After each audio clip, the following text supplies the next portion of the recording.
Olá, bom dia. É um prazer ter vocês aqui com a gente no nosso primeiro webinar de 2024, aqui do Comitê de Capital Humano e Educação da Bridgeon. Eu quero agradecer aos associados, mantenedores da Bridgeon, cujas as marcas estiveram aqui amplamente divulgadas no nosso slide de abertura.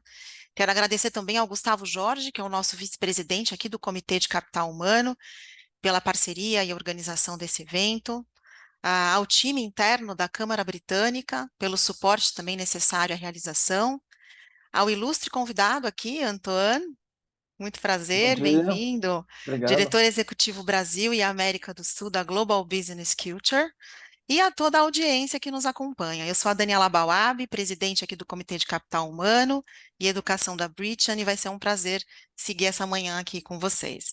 Antes de passar a palavra ao Antoine, nosso palestrante aqui do dia, eu quero fazer aqui uma breve apresentação institucional, né, e contar um pouco da Bridgeon aqui para vocês. A Câmara Britânica de Comércio e Indústria do Brasil, Bridgeon, atua no Brasil há 108 anos, sendo o mais relevante fórum da comunidade empresarial e governamental Brasil-Reino Unido. Fórum da comunidade para incremento, né, do comércio, investimentos e serviços e relacionamentos bilaterais. Então, existe essa parceria Reino Unido-Brasil para poder incrementar o comércio de investimentos, fomentar serviços e relacionamentos bilaterais. Temos também atuação nacional com as filiais São Paulo, Rio de Janeiro, Paraná e Minas Gerais.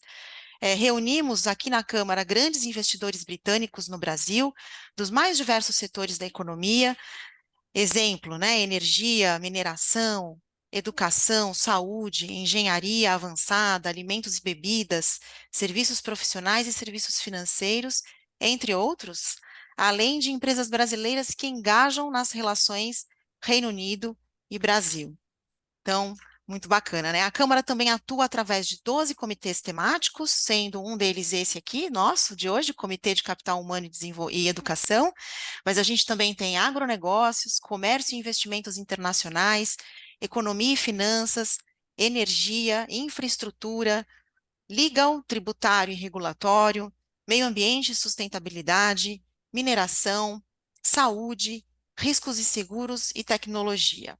Também junto, né, à Comissão Consultiva de Advocacy, que é a CCA, em temas prioritários nas frentes de questões climáticas, tributárias e regulatórias. Então, todas as atividades que realizamos seguem e reforçam a missão da Bridgeon, de promover os negócios bilaterais, Brasil, Reino Unido, atuando para que haja ambientes empresariais e sociedades diversos, inclusivos, prósperos e sustentáveis, servindo aos associados e contribuindo para o crescimento do comércio, indústria, serviços e investimentos. Convido a todos a visitarem o site da Bridgeon, que é o www.bridgeon.com.br, e participarem também dos próximos eventos da Câmara. Bem, explicando rapidamente também a dinâmica aqui do nosso webinar de hoje, o evento está sendo transmitido ao vivo através do Zoom e também no canal da Bridgeon no YouTube. O webinar de hoje terá uma exposição aqui do convidado, com espaço livre para perguntas e respostas à audiência ao final. Podemos interagir também, né, no meio da palestra, a gente pode ir combinando essa dinâmica, né, Antoine? Com As certeza. perguntas somente poderão ser enviadas através da ferramenta do Q&A do Zoom. Não serão consideradas as perguntas feitas no YouTube, porque essa interação é exclusiva para aqueles que estão no Zoom. O acesso à plataforma é gratuito e pode ser feito através do link disponibilizado no chat do YouTube. Bom, ao perguntar, pedimos a gentileza de mencionar o nome e a empresa antes da pergunta para fins de identificação. Haverá também aqui uma curadoria feita por mim das perguntas realizadas, e aí, visto que há restrições de tempo, já me antecipo aqui nas desculpas daqueles que eu não puder contemplar aqui neste webinar, não puder fazer essas perguntas, abordá-las aqui neste momento. Então, né, vamos lá ao nosso tema de hoje. Eu quero apresentar Antoine Fougère, o nosso palestrante aqui de hoje, que viveu e trabalhou em 10 países diferentes: Marrocos, Brasil, Argentina, México, Espanha, Estados Unidos, França, Reino Unido, Portugal e Espanha, e fala 4 idiomas, espanhol, inglês, francês e português. Ele teve uma carreira global como diretor de marketing, vendas e produto, Com uma extensa experiência de trabalho em culturas nacionais e empresariais muito diferentes, também é especialista em adaptar estratégia de produto, marketing e experiência do cliente para mercados com preferências e expectativas culturais diferentes. Hoje, Antoine é diretor executivo da Global Business Culture, consultor e treinador para profissionais que trabalham internacionalmente, ajudando-os a aumentar suas competências interculturais, liderança e gestão entre culturas, coaching e mentoring para líderes júniores e sêniores, e estratégias globais de produto, vendas, marketing e experiência do cliente. Uau! Antoine, dou a palavra a você agora. Vamos lá, queremos muito te ouvir. Obrigado, Daniela, por essa introdução bastante completa. E muito obrigado, Clara, e toda a equipe da Bricham pelo apoio na organização desse webinar. Super obrigado pela participação de todos vocês nesse webinar. Como a Daniela falou, não hesitem em fazer perguntas durante a apresentação. A gente vai ter um tempo no final também para responder algumas perguntas. Então, eu vou compartilhar a minha tela agora.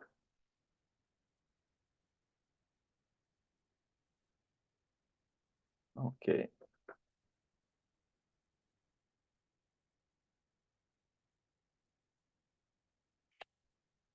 Muito bem. Então, como a Daniela comentou, de fato eu tive muita sorte na minha vida de poder descobrir muitas culturas e, assim como alguns de vocês, tive vários desafios, choques culturais e a ideia hoje é compartilhar um pouco com vocês essa experiência.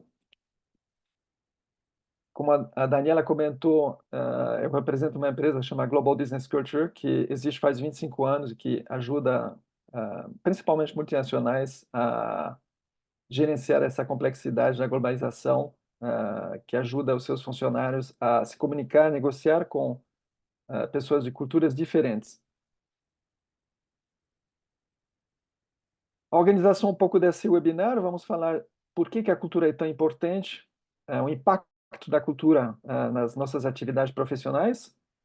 Vamos falar um pouco das diferenças culturais entre países e, no final, como eu comentei, perguntas e respostas. Então, vamos lá. Por que a cultura é tão importante?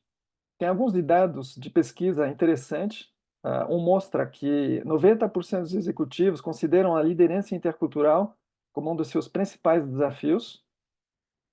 Tem um outro dado interessante que mostra que 43% das fusões e aquisições falham devido a diferenças culturais.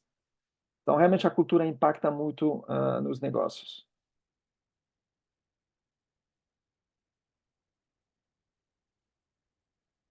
O que é a cultura? A cultura tem várias dimensões. Tem algumas dimensões que são universais. Somos cerca de 8 bilhões de habitantes no mundo e nós temos características universais. Todos nós temos medo, temos receios, conhecemos o amor, são características comuns de todos os seres humanos. Tem outras características que são ligadas à nossa personalidade e que impactam a forma como a gente atua no trabalho.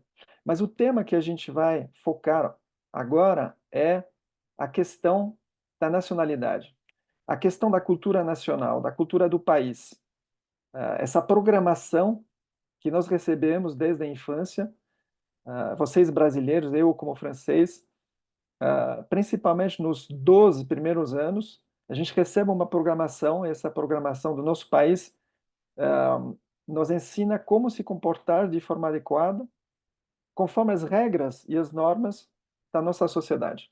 A gente vai falar um pouco sobre isso, porque isso tem um impacto direto em como a gente se comunica, trabalha, organiza, lidera a equipe.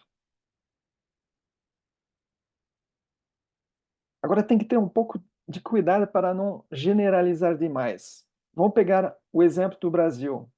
A gente pode dizer que a maioria dos brasileiros, na maioria das vezes, valorizam bastante os relacionamentos. Mas por exemplo, eu tenho alguns amigos brasileiros que são bastante frios e que não têm essas características. Quando a gente fala de cultura de um país, e realmente é a maioria das pessoas, a maioria das vezes, ok?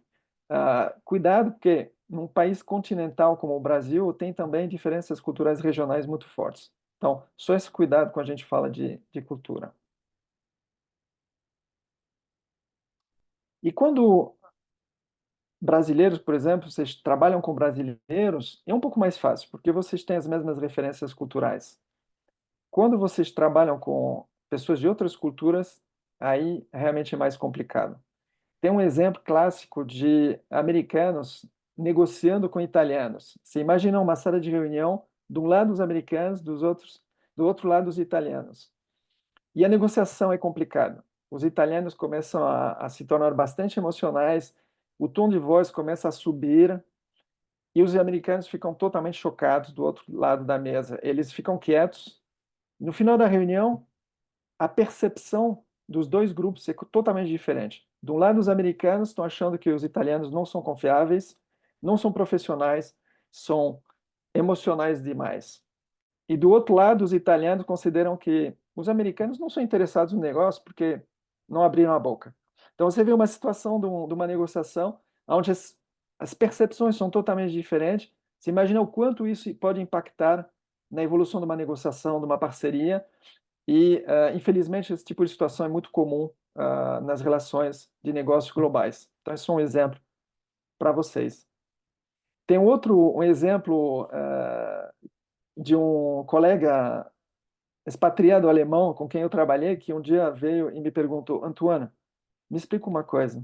Acabei de chegar no Brasil, por que eu preciso falar por favor para minha secretária? Ela é paga para fazer o que eu estou pedindo para ela.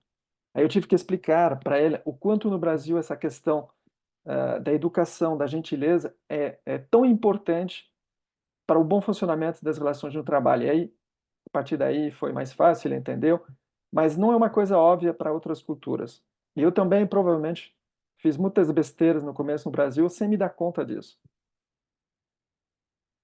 Aqui eu vou mostrar para você uma situação de um inglês que foi convidado para um jantar na China e vamos ver o que acontece.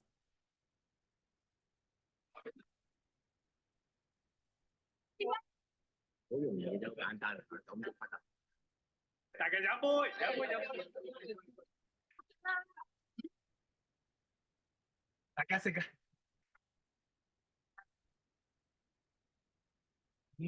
好嘢。The English believe it's a slur on your host's food if you don't clear your plate. Whereas the Chinese feel you're questioning their generosity if you do. At HSBC, we never underestimate the importance of local knowledge, which is why we have local banks staffed by local people in over 80 countries across the globe.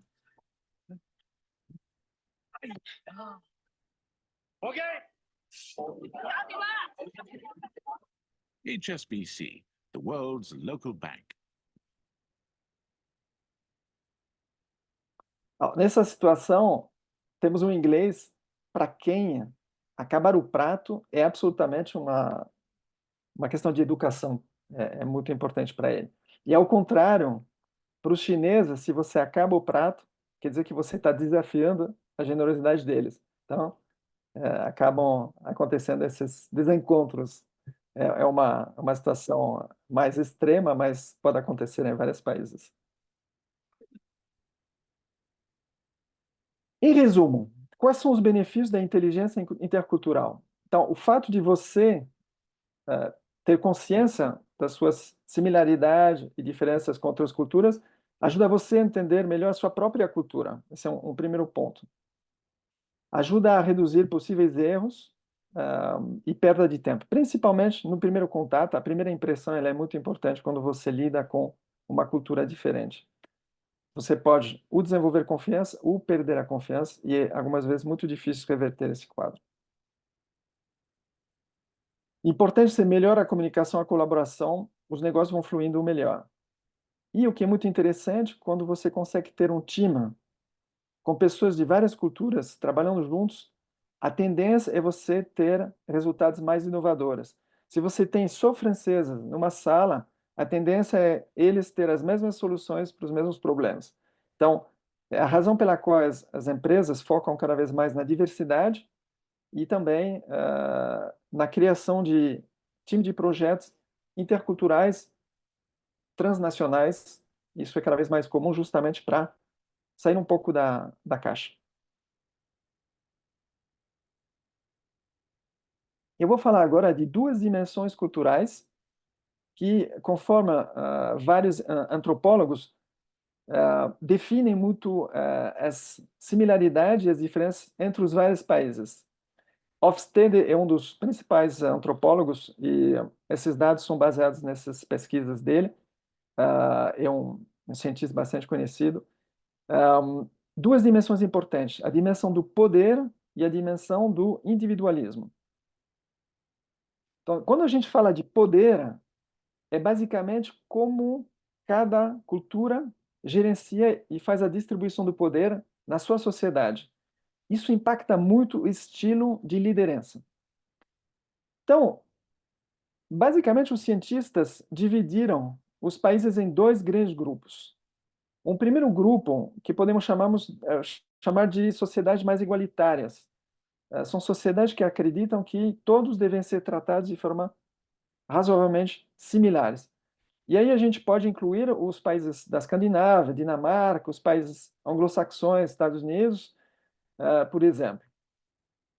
Do outro lado, um outro grupo de países onde a hierarquia ela é mais forte.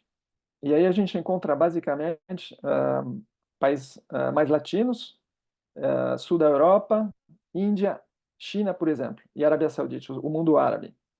São culturas que consideram normal que algumas pessoas tenham poderes e direitos especiais. E vamos ver como isso tem impacto direto no nosso dia a dia, no trabalho. Vamos ver. Primeiro, tem impacto no jeito como a gente se comunica. Vou dar um exemplo que eu tive nos Estados Unidos. Então, eu estava trabalhando no Brasil já fazia 5 anos. O Brasil é um país onde a comunicação é muito emocional. E quando eu fui nos Estados Unidos, a primeira apresentação que eu fiz, bom, eu fiz do jeito que eu sabia fazer. Basicamente, a minha experiência no Brasil, país latino, na Espanha. E depois da apresentação, que não foi muito boa, o meu chefe americano me chamou e me falou: Antoine, você tem que ter o poker face. Nunca tinha ouvido falar dessa expressão. Poker face é basicamente você não deve expressar emoção, você deve simplesmente argumentar, mostrar dados, resultados na sua apresentação para convencer com esses próprios argumentos. De novo, nos Estados Unidos, ser emocional no trabalho não é positivo, você perde credibilidade. Então, para mim foi um choque cultural. Eu tive que readaptar o meu jeito de me comunicar com os meus colegas americanos. Então, nos Estados Unidos, a comunicação é muito mais direta. Os funcionários têm possibilidade de falar diretamente com o seu chefe, algumas vezes com o chefe do seu chefe. A comunicação flui mais. Em sociedades como Índia, China e até um certo ponto no Brasil, na França, a hierarquia é mais forte. A tendência é o chefe controlar mais a comunicação. E ela é mais top-down. Então, isso já é uma diferença grande. Outra diferença é na tomada de decisão. Nos Estados Unidos, por exemplo, é esperado um funcionário ser muito proativo e tomar decisões de forma independente, esperado dele que ele faz acontecer. Num país, por exemplo, como a Índia ou a China, a tomada de decisão, na realidade, ela é bem centralizada. Basicamente, o chefe toma a maioria das decisões. E o que acontece? Nos Estados Unidos, o chefe vai estimular a sua equipe a tomar algumas ações, enquanto se, por exemplo, na China ou na Índia, você toma uma ação sem alinhar com o seu chefe, você pode ser sancionado. Então, são formas de atuar e se comunicar totalmente diferentes.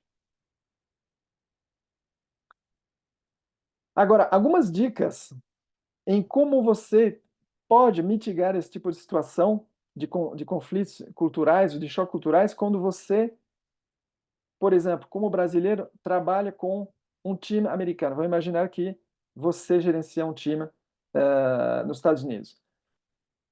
Muito importante você incluir mais a sua equipe na tomada de decisão. Delegar mais é muito importante. Eles esperam isso. E você tem que ser mais direto na sua comunicação. Mesmo se essa comunicação é um pouco mais dura no feedback, eles estão acostumados. Quando você, por exemplo, você é um americano e você vem para o Brasil ou vai para a Índia, esse gerente americano vai ter que apoiar e orientar muito mais a equipe. Principalmente em países como a Índia, a equipe espera um direcionamento muito mais detalhado do seu chefe. Ao mesmo tempo, você tem que incentivar a sua equipe a ter uma comunicação mais aberta. Na Índia, por exemplo, algumas vezes tem situações bizarras para nós, porque o funcionário tem a solução, mas ele vai esperar o seu chefe pedir para ele a resposta antes de se pronunciar. Então, óbvio, podem passar 2, 3 semanas até a solução sair, até que o chefe pergunta para o seu funcionário: ok, por favor, me fala qual é a sua opinião. Então, formas de comunicar e de trabalhar totalmente diferentes.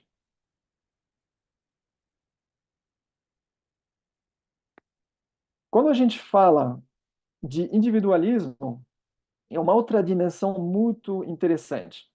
Na realidade, os antropólogos dividem também o mundo entre dois grupos. Um grupo que é a minoria, que são basicamente esses países anglo-saxões, e a gente pode incluir também a França, que são países onde o eu é mais importante do que o nós.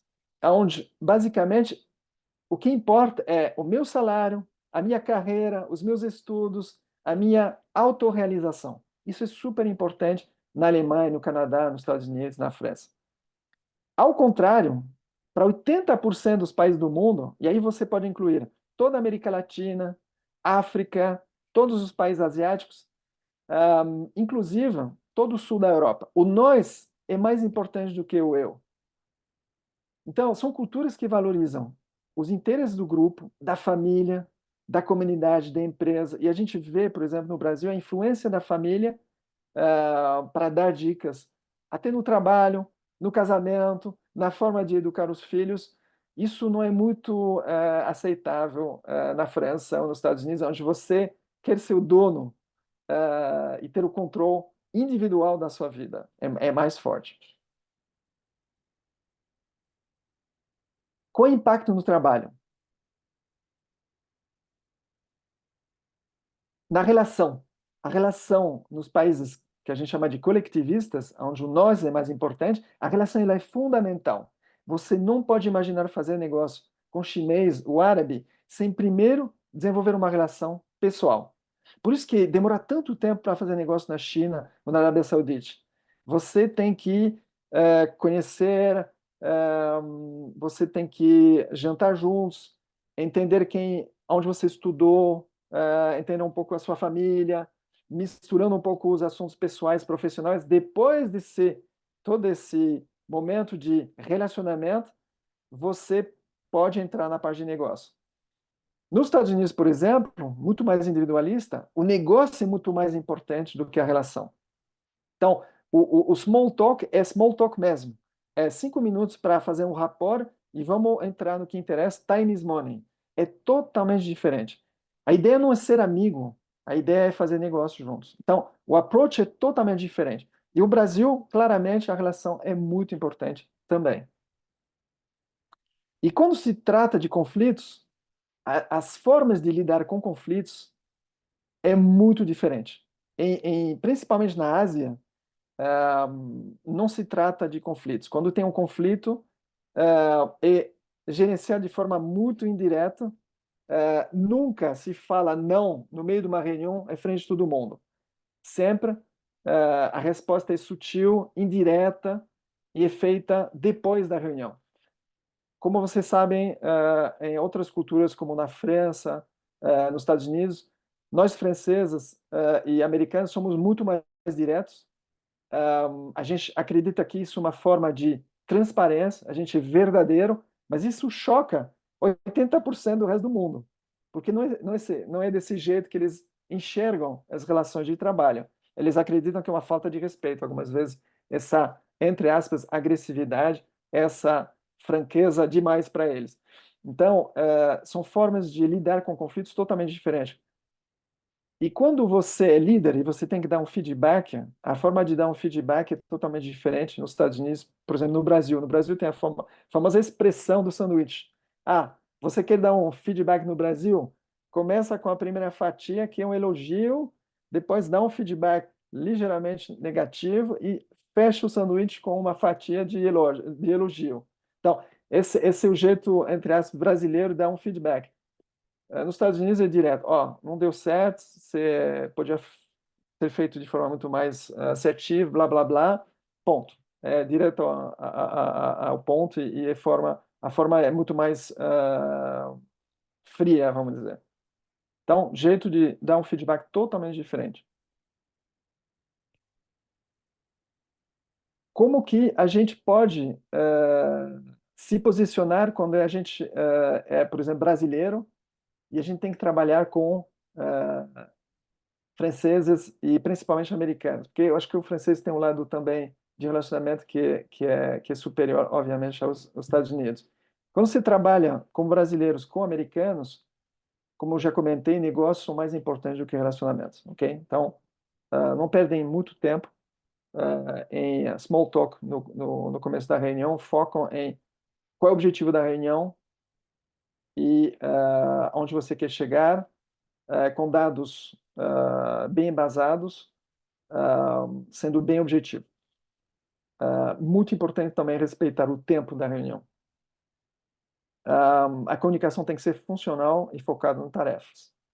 E se você não concorda, você tem que ser aberto. Senão, se você não fala na hora, eles vão interpretar que você não é transparente. Você não concordou, não falou. Isso pode criar uma surpresa e os americanos detestam surpresas. Então, se você não concorda, se posiciona de forma educada, mas se posiciona de forma firme, dando os argumentos e as justificativas. Isso é muito importante para eles.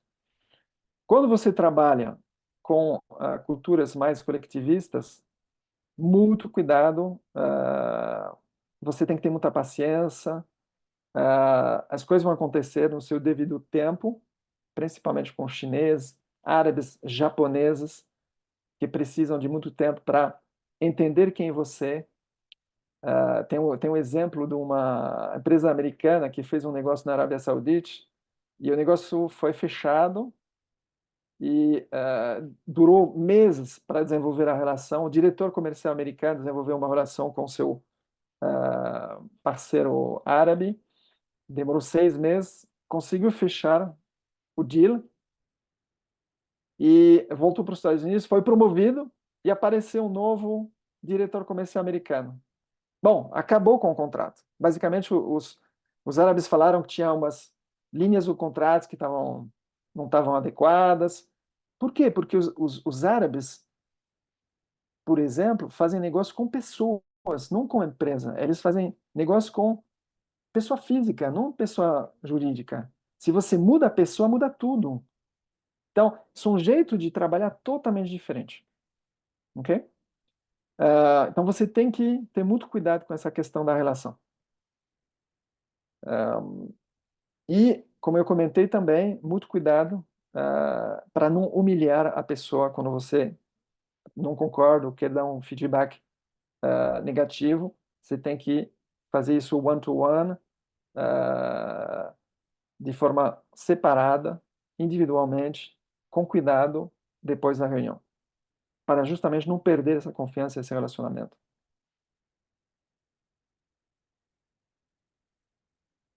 Em conclusão, quando você trabalha com outras culturas, procurem semelhanças e diferenças com a sua cultura. Muito importante estudar sobre essa cultura e entenderem sobre a história desse país, a cultura. Se você conseguir falar um pouco no idioma do país estrangeiro, demonstra um interesse, uma empatia, um respeito para o outro que faz muita diferença. E quando você já fez um pouco esse trabalho de casa, você tem que preparar a interação profissional. Será que eles preferem trabalhar de manhã, à tarde, em que horário? É melhor fazer presencial ou é melhor fazer online? Muito cuidado com os dias feriados. principalmente na Índia, nos países árabes, tem religiões diferentes e tem dias, feriados diferentes, inclusive nos Estados Unidos. Muito importante, bem preparar essa interação para dar uma boa impressão desde o começo. E tenta se colocar sempre no lugar dos seus colegas, para entender suas intenções e expectativas. Foi um apanhado muito rápido no tempo que a gente tem, mas, por favor, se vocês têm algumas perguntas, muito feliz em poder responder. Antoine, que gostoso ouvir isso, né? Que bacana, um tema super importante, foi muito esclarecedor essas diferenças culturais, o quanto são desafios mesmo, né? Para quem tem, que faz gestão de time multicultural, para quem também eventualmente sai do país para um outro, para começar a trabalhar numa outra realidade, né? Então foi muito bacana aqui seus pontos. Temos perguntas. Ok, vamos lá. Vamos, perguntas bacanas aqui, ó. Então eu quero começar pela Ellen Haga, que pergunta o seguinte: como estrangeiro, quais são os maiores desafios ao trabalhar com brasileiros? Uma boa pergunta. Para mim, foi, sem dúvida, a questão da cidade, São Paulo. Eu sou do interior na França, onde a velocidade é totalmente diferente. Muita coisa não funciona, mas a maioria das coisas fluem. E quando eu cheguei no Brasil, era o começo do plano real. Então, muitas coisas ainda estavam um pouco caóticas. A cidade, o trânsito, foi um choque gigante, devido muito mais à estrutura da cidade do que à cultura em si. Porque, para ser sincero com vocês, é muito fácil para um estrangeiro se relacionar com os brasileiros, para mim, em particular, como francês, porque a França é uma mistura de várias culturas, mas eu sou do sul da França, com uma influência latina muito forte. Eu já tinha vivido em Portugal, na Espanha, falava português já antes de chegar no Brasil. Então, a questão do relacionamento, a questão da adaptação à cultura das pessoas foi relativamente tranquila. A questão era muito mais o, o ambiente de trabalho caótico da cidade, o trânsito, a perda de tempo no estresse, no trânsito, etc. E talvez um outro aspecto que até hoje me impressiona é a capacidade dos brasileiros de entregar quase tudo na última hora. Então, isso para mim em particular, e aí eu vou colocar a minha personalidade e também a programação cultural do meu país, onde a gente planeja demais, mas as coisas, vamos dizer, são escritas e a gente tenta estabelecer um passo a passo. Isso foi muito difícil. Ter essa capacidade de entender que as coisas vão acontecer, mas na última hora, foi muito difícil, porque algumas vezes exige que você trabalhe 2, 3 fins de semana para entregar no final. Então, essa flexibilidade para mim foi um desafio. Puxa, que interessante, porque a pergunta da Ellen é interessante porque é bem isso, como que a pessoa quando chega aqui também sente, né, essa particularidade do brasileiro, né, tanto de coisas que são diferentes e que têm um olhar positivo, como para as coisas que, para quem vem trabalhar, estranha num primeiro momento e o quanto que isso pode prejudicar nas relações e até em algumas negociações, né? Então, quando você traz a questão de negócios, que muitos negócios podem também não dar certo por conta de postura ou de cultura, por questões culturais, levanta um super alerta. E aí fica uma pergunta aqui também para você, Antoine. Ah, no caso de expatriados, né? Então, aqui, empresas que eventualmente aqui estão assistindo a gente, que acabam fazendo expatriações de profissionais para outros países, seja para alavancar algum negócio lá, seja para fazer parte de algum grupo que já está lá, né, consolidado, mas que vai se somar a algum grupo de fora.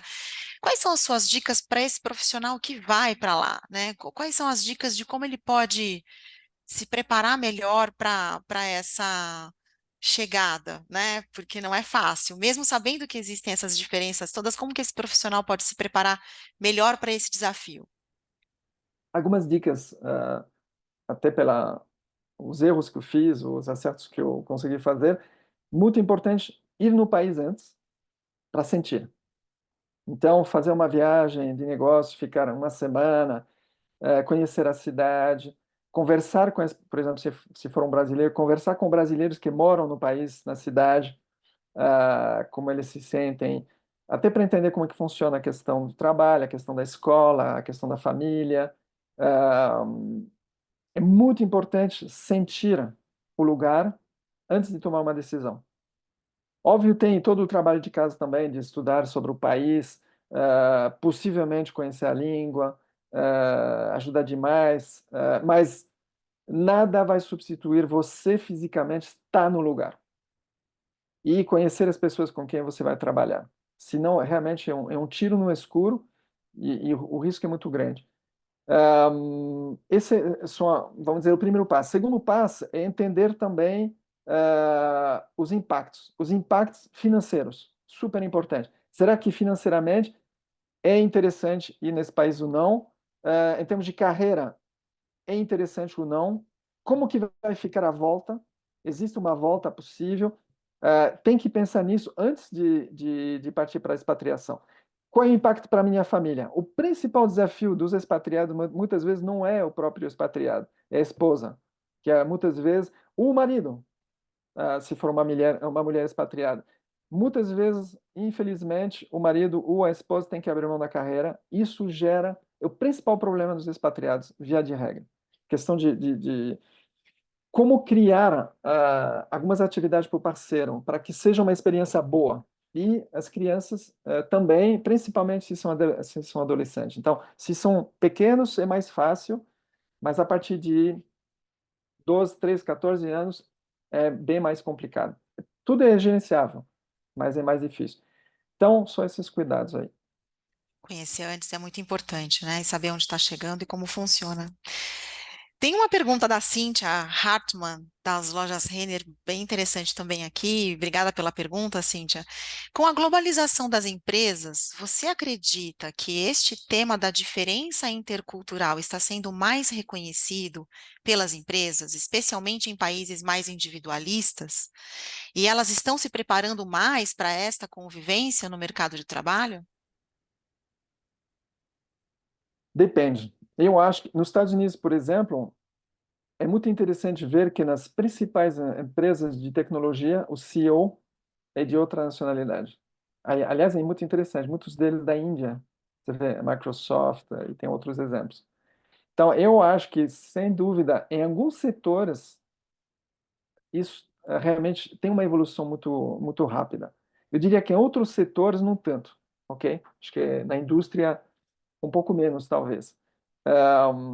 Existe uma tendência ainda da matriz querer, entre aspas, impor a sua cultura para as filiais. Isso é verdade em praticamente todas as empresas. É verdade nas empresas francesas, é verdade nas empresas alemãs, das empresas japonesas e americanas, e até das empresas brasileiras, em alguns casos. Então, eu acho que tem uma tendência, sim, de globalização da mão de obra e dos talentos. Então, isso é muito bom. Muitos chineses estudando nos Estados Unidos, muitos brasileiros estudando na Europa, nos Estados Unidos também. Então, esse movimento já é muito forte e você tem cada vez mais, vamos dizer, culturas diferentes no C-level e nos vários níveis da empresa. Depende muito do nível de maturidade da empresa, na realidade. Aí você tem empresas que, você pega, por exemplo, a Unilever. A Unilever é uma empresa verdadeiramente global, já faz 30, 40 anos. Você tem a maioria das empresas ainda que são empresas transnacionais, que fazem exportação, mas não são globais. O que tem filiais, mas ainda a cultura da matriz é muito, muito, muito forte. Então, depende muito da maturidade da empresa nessa jornada global. E depende da vontade dela também. Depende muito da vontade dela. Sem dúvida, é um desafio mesmo.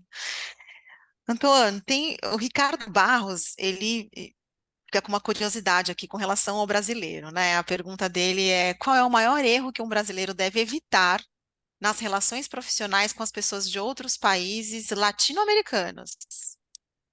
Aquele maior erro, assim, que tem que evitar mesmo. Bom, eu acho que um óbvio é falar de futebol com o argentino. Acho que isso é. Eu acho que é uma dica básica. Eu tento evitar também falar de futebol no Brasil. Essa é uma boa dica. Eu acho que depende de cada país. Eu acho que com os argentinos, sendo brasileiro, com os argentinos, acho que é um pouco mais. Talvez seja um pouco mais difícil em alguns casos, até pelo jeito argentino de ser. Mas, no geral, assim, eu vejo, na América Latina, não vejo grande dificuldade dos brasileiros trabalhar com qualquer cultura. Ah, Talvez tenha algumas culturas um pouco mais conservadora. O Chile, por exemplo, é um país um pouco mais conservador, então eles são um pouco mais formais. Então, talvez respeitar um pouco essa formalidade. É um país mais onde as pessoas são um pouco mais frias, talvez, mesmo sendo latinos. Então, tem diferenças culturais na América Latina, mas eu acho que o desafio para os brasileiros é muito mais trabalhar com outras culturas do tipo americana, Estados Unidos, sem falar de Ásia. E não vejo tanta dificuldade na América Latina. Que bacana. A gente está com muitas perguntas interessantes aqui, bem bacanas mesmo. Tem uma pergunta do aqui da Carolina Carvalho, né? E ela pergunta o seguinte: como lidar com a construção de confiança e parceria junto de outra empresa e cultura em um momento de projeto muito inicial ainda, e sob a perspectiva de avaliação financeira? Ou seja, não existe relação e histórico com essa outra empresa e cultura, é tudo muito novo. Eu acredito que a confiança ela é gerada pelas relações entre pessoas. Então, eu acho que o primeiro passo é conhecer as pessoas e os líderes que estão nessa outra empresa. Então, os encontros entre líderes têm que ser bem planejados e bem preparados. E eu acho que tem que ser encontros dos dois lados. Então, no país da empresa A e no país da empresa B, até para mostrar um equilíbrio na relação, dar uma oportunidade para cada um conhecer o país do outro, a cultura do outro. Depois vem a questão da transparência. Isso é uma questão também, algumas vezes delicada, mas que é fundamental. Acho que a confiança ela é baseada na transparência, eu diria, em todas as culturas, mesmo se cada cultura trata essa questão de forma diferente. Então, o tipo de informação que você passa e a forma com que você passa, eu acho que é importante, porque se não tem se não tem transparência na informação, vai começar a criar dúvidas e desconfiança em relação à boa vontade do outro. Será que eles estão escondendo alguma coisa ou não? Mas é uma questão complexa, porque você tem questões jurídicas, você tem questões financeiras, questões humanas, questão de tecnologia. No caso de uma aquisição ou de uma joint venture, tem todas essas questões que são em jogo. Então, é difícil responder assim em 2 minutos. Sim, mas acho que você deu uma dica importante da relação, né? Que a construção de confiança requer mesmo, né? Esse tempo de relação. Acho que é bem pertinente teu ponto, Antônio. Nós temos a Patrícia Queiroz, que está te agradecendo bastante pela conversa, né? Ela é brasileira, ela diz que mora e trabalha na Alemanha, e ela sente falta dessas conversas, então ela está bem agradecida aqui por esse espaço para esse tema. E a pergunta dela é a seguinte: qual que é a melhor maneira de se integrar a uma nova cultura em um lugar que tem tantas culturas diferentes convivendo juntas? Qual é aquela, de repente, uma dica aí da melhor forma de conseguir se integrar, né, em diferentes culturas. No caso dela, seria na Alemanha, correto? Imagino. É, é, Sim, é, é. ela mora e trabalha lá. Hum. Fico com uma dúvida aqui, depois se a Patrícia quiser só mandar para a gente de novo, se mesmo ali ela tem, me parece que ela convive dentro de muitas culturas diferentes onde ela trabalha. Talvez não seja só não seja só alemão, mas vamos, vamos ver se é isso. Mas sim, ela é brasileira e mora lá e trabalha lá. Bom, para se adaptar mais rápida, mais rapidamente à cultura alemã, acho que é bom. Tem a questão da língua, que é fundamental, já comentei, e também talvez entender um pouco as tradições alemãs. Então, você tem os alemães têm uma vida em comunidade muito forte. Então, tem um clube da família, clube de esporte da família. Eu tive a oportunidade de ir para a Alemanha, eu fiz alguns anos de alemã.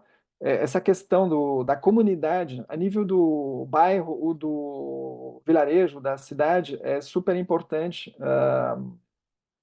Então, você pode participar de atividade dos alemães, que sejam atividade de esporte, que é muito forte lá, ou você tem as festas tradicionais alemãs também, em alguns momentos do ano. Então, você fazer o esforço de conhecer esses lugares onde as pessoas se encontram no fim de semana, por exemplo, é uma forma de se integrar. A escola, eu acho que a escola é fundamental. A escola, através das crianças, se ela tem filhos, acho que a escola é o lugar absolutamente estratégico para você fazer conexões sociais. Então, a escola é talvez um dos melhores lugares para fazer isso, além dos clubes. Eu vejo essas duas formas. Tem também a igreja, que pode ser uma forma também, se ela é praticante, a igreja pode ser também uma forma de você conhecer mais alemães ou pessoas de outras culturas. Então, isso aí. Esses lugares são importantes para você poder se conectar. Ela complementou aqui, sim, dizendo que ela tem um time de 7 diferentes nacionalidades trabalhando juntas. Ou seja, além do Ah, desafio de perfeito. estar na Alemanha, né, Aham. com todas as dicas que você deu, ela tem aqui um time multicultural trabalhando juntos que aumenta esse desafio, muito É. provavelmente, né? Eu acho que quando você é líder de um time multicultural, você tem os mesmos desafios de qualquer líder. Só que tem uma outra dimensão que vem, que é a questão da língua e da cultura do país. Então, eu acho que além de mapear a personalidade de cada um dos liderados, que é o trabalho do líder, qualquer seja o país, o que cada cultura pode influenciar.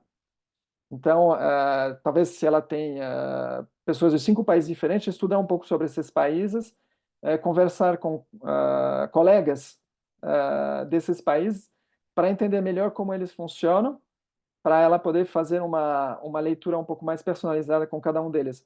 Uma vez que ela tem essa informação, provavelmente ela vai ser mais assertiva, ela vai ter um jeito de liderar diferente para cada um deles. Eu acho que seria uma forma de fazer isso. E tem cursos para isso, tanto de liderança como de competências interculturais, que podem ajudar bastante nisso. E entre eles também, porque eu acho que é fundamental, o time se conhecer melhor. Então, não é só ela com o time, o líder com o time, mas entre os próprios membros do time, eu acho que é fundamental para fluir dentro do time. Então, são esses dois níveis. Muito bom. Antoano, Luciano Moraes, ele agradece muito sua apresentação também, e ele pergunta o seguinte: se você recomenda alguma ferramenta para verificar diferenças culturais e algum possível risco de choque cultural dentro das organizações, ele já teve contato com o Hofstede, que você até mencionou no início, teve insights interessantes, mas a dúvida se existem ferramentas outras possíveis para esse mapeamento. Existem várias ferramentas.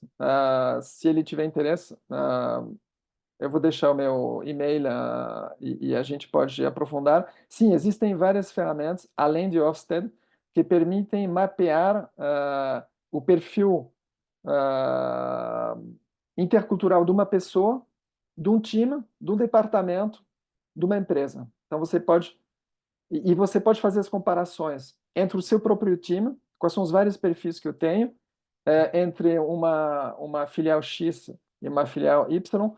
Então, isso é interessante também para mapear possíveis riscos de gap ou de choque entre indivíduos, ou entre time, ou entre filiais. Existem várias ferramentas que eu posso compartilhar com prazer. Muito bom. Tem muitas perguntas bacanas aqui, Antônio. Olha, tá até difícil fazer essa curadoria. Algumas eu são parecidas, então eu acho que uma, quando você responde, acabam suprindo outras aqui, mas tá bem bacana, né? O Alexander Silva, ele pergunta, ele é do Amoedo Materiais de Construção, e ele pergunta, num todo, quando a pessoa não aceita receber feedbacks negativos, qual seria o melhor jeito de agir? Alguma dica nesse sentido? Obrigado pela pergunta, porque o que acontece?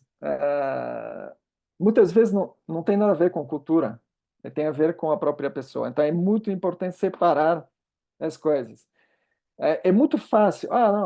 Não tá funcionando porque são argentinos, não está funcionando porque são franceses. Eles não entendem o nosso jeito de fazer as coisas.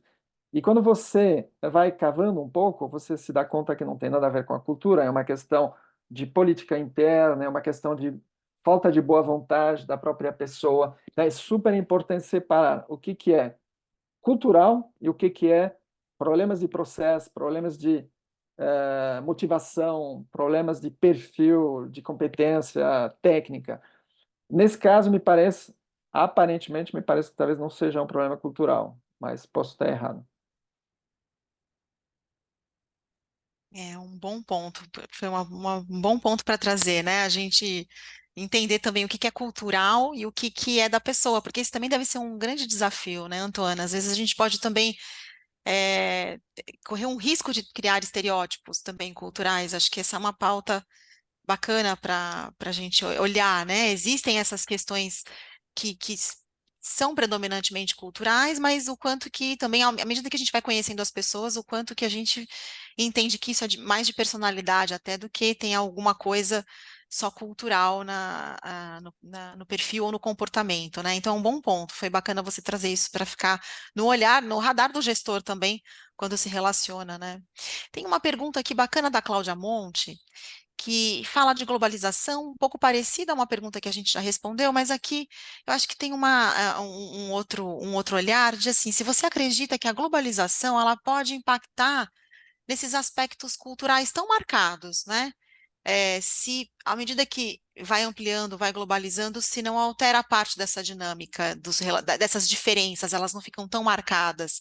Como que você vê isso? Você acredita que isso vem acontecendo? Eu acho que tem dois movimentos. Tem um movimento, sim, que é já antigo, da globalização através das mídias, né? Então, começou com televisão, agora a internet, as redes sociais, onde você, basicamente, seja em São Paulo, no meio da África, nos Estados Unidos, você tem acesso às mesmas informações. Então, claramente, você tem uma globalização da cultura, com muitas vezes as mesmas referências, os mesmos filmes, as mesmas séries da Netflix. Então, tem essa questão de globalização da cultura. Ao mesmo tempo, claramente, você tem um movimento de busca das origens, busca das raízes, e você vê isso em muitos países onde as pessoas estão querendo proteger a sua especificidade, a sua história. Tem N exemplos. Os exemplos que são mais claros para mim estão na Europa. Você tem a Catalônia, que quer preservar a sua especificidade, o País Basco. Na França, você tem também na Bretanha. Você tem isso em muitos países, de pessoas que brigam para manter sua língua. Tem um movimento muito interessante dos primeiros povos dos Estados Unidos. A nova geração quer lutar para manter os seus idiomas Sioux, dos índios, principalmente dos norte dos Estados Unidos. Isso é uma coisa recente. Então, você tem os dois movimentos, acredito. Muito bacana, interessante, né? Tem aqui uma pergunta, acho que para a gente já caminhar para o fechamento, né? Vamos fechar com a pergunta do Arnaud. Ele pergunta o seguinte: para brasileiros que trabalham com estrangeiros aqui no Brasil, quais são as principais surpresas? Que aí agora é um pouquinho desse olhar, né? Então, assim, brasileiros aqui que trabalham com estrangeiros, quais são as principais surpresas, na sua opinião? Eu acho que depende muito com quem eles estão trabalhando, que a resposta vai ser diferente. É difícil responder, mas eu acho que uma das coisas que para um brasileiro pode ser um pouco difícil é nos relacionamentos. Os relacionamentos, principalmente com os países mais individualistas, Estados Unidos, norte da Europa, os relacionamentos no trabalho são muito mais frios, focado realmente nas tarefas. E isso pode ser difícil, pode ser difícil. A dimensão humana, ela é muito reduzida. Então, a leveza que a gente sente no Brasil, esse astral que a gente sente em muitas empresas no Brasil, que facilita, na minha visão, muito o dia a dia, mesmo em momentos de crise, e eu pessoalmente valorizo muito isso no Brasil. Isso é uma coisa que muitas vezes não existe lá fora. Então, as pessoas vêm no Brasil com essa programação, isso pode chocar um pouco, mas esses estrangeiros estão no Brasil, então são eles que vão ter que se adaptar, sabendo que algumas vezes não acontece. Algumas vezes eles até cobram os brasileiros de se adaptar, porque a empresa é estrangeira.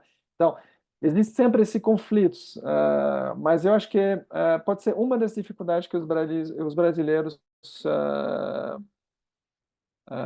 se confrontam e vão encontrar. Tem outras, tem N, depende muito da cultura. Antoine, muito legal, muito obrigada. Eu peço desculpas novamente aqui a quem eu não consegui fazer as perguntas, né, que a gente não conseguiu responder, porque teve bastante participação. Estava todo mundo bastante engajado com a gente aqui, foi muito bom. Eu quero agradecer, Antoine, a sua palestra, um tema super relevante.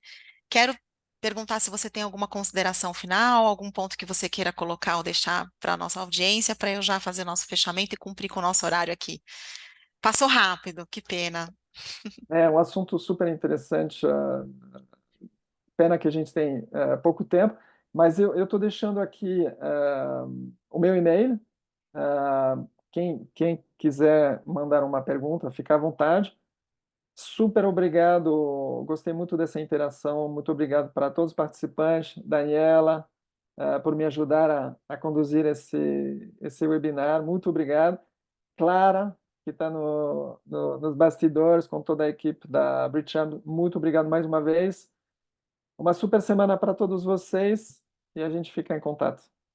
Muito obrigada, Antoine, muito obrigada. E eu quero fechar, então, agradecendo, em especial a você, Antoine, né, por estar aqui com a gente hoje, ao Gustavo Jorge pela parceria na organização deste evento, ao time executivo da Bricham, Antoine já fez as vezes aqui por mim, então só reforçando. E lembrar que a gravação deste evento ficará disponível no canal da Bricham, no YouTube, e convidamos a todos para compartilharem o link com os contatos e as pessoas que eventualmente não puderam estar aqui com a gente. A agenda com os próximos eventos da Câmara Britânica também está disponível lá no site, lembrando que é o www.bricham.com.br. Então, agradeço mais uma vez todos vocês aqui com a gente hoje e vamos ficar conectados aí para os nossos próximos temas do nosso comitê aqui de Capital Humano e Educação. Então, um grande abraço e agradeço novamente a todos. Antoine, obrigada mais uma vez. Obrigado, Daniel. Tchau, tchau. Obrigado a todos.